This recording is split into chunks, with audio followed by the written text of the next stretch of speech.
This human system in yoga, we look at it as 5 sheaths or 5 layers.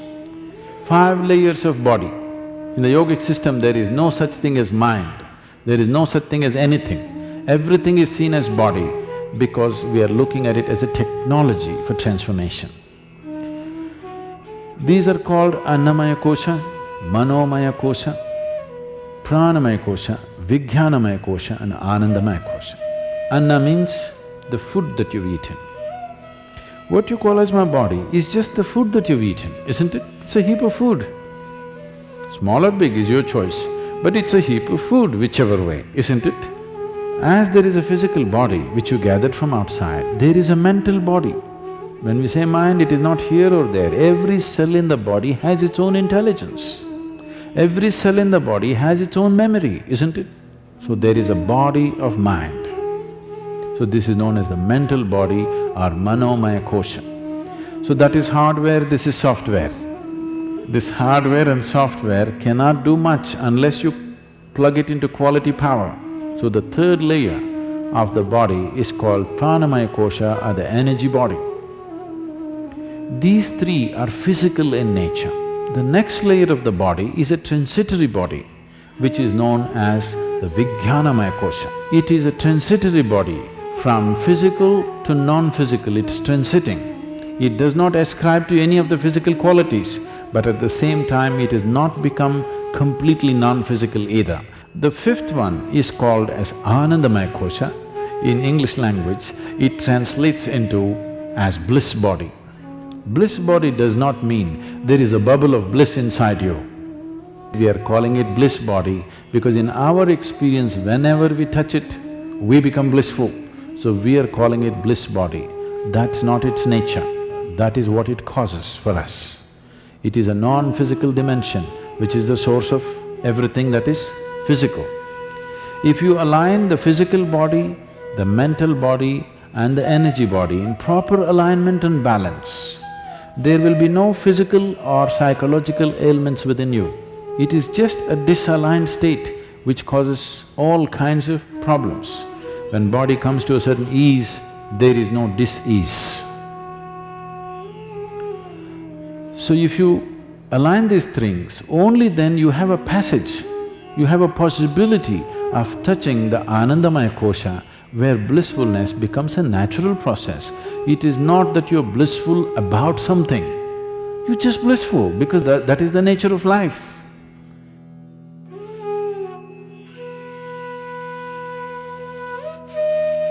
To create health for yourself, there are 3 fundamentals that you need to take care of: food, activity and rest.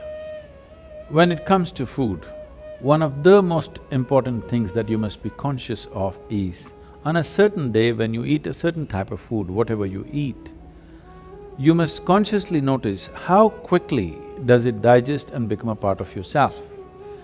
Any food that you eat, if it lasts over 3 hours, that means you've eaten bad food and that is something to be either avoided or reduced in quantity. If food moves out of your stomach bag within 3 hours, this means you're eating something that your system can handle efficiently. It may not be the best food, but your system is able to handle it.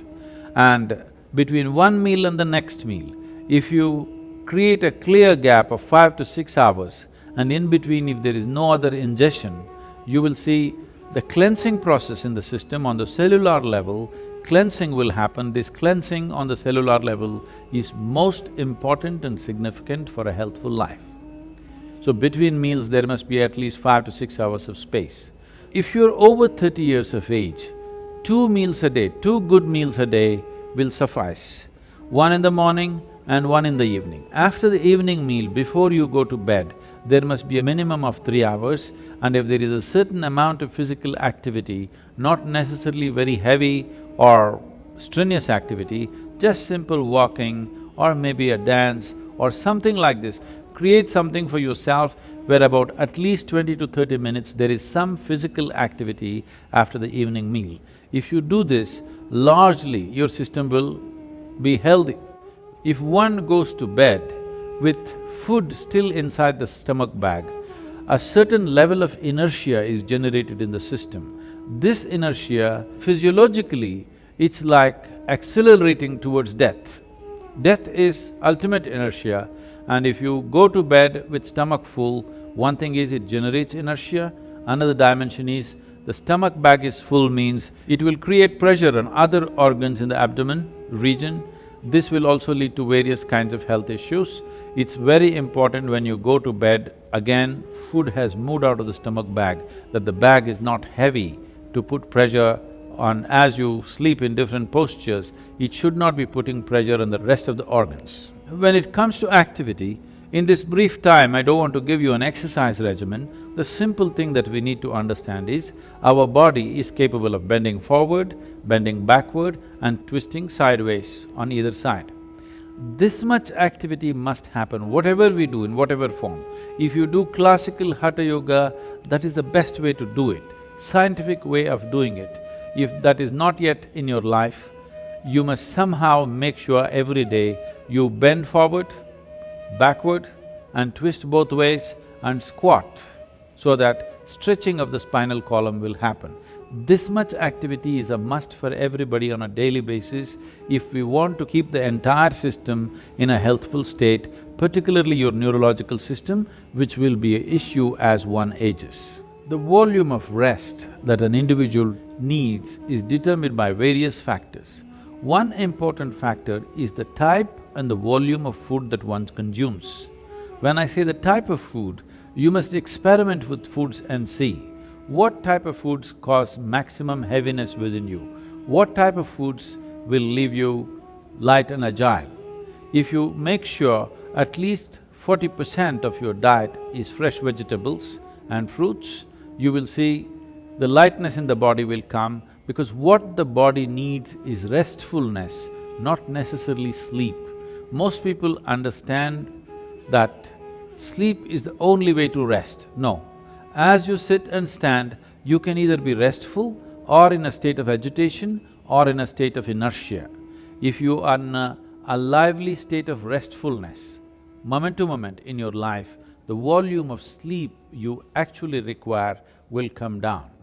The lubricating fluids in your joints tend to settle down and are not in circulation. So when you wake up, body is demanding, you first lubricate your joints. Directional movement is a simple way of doing this.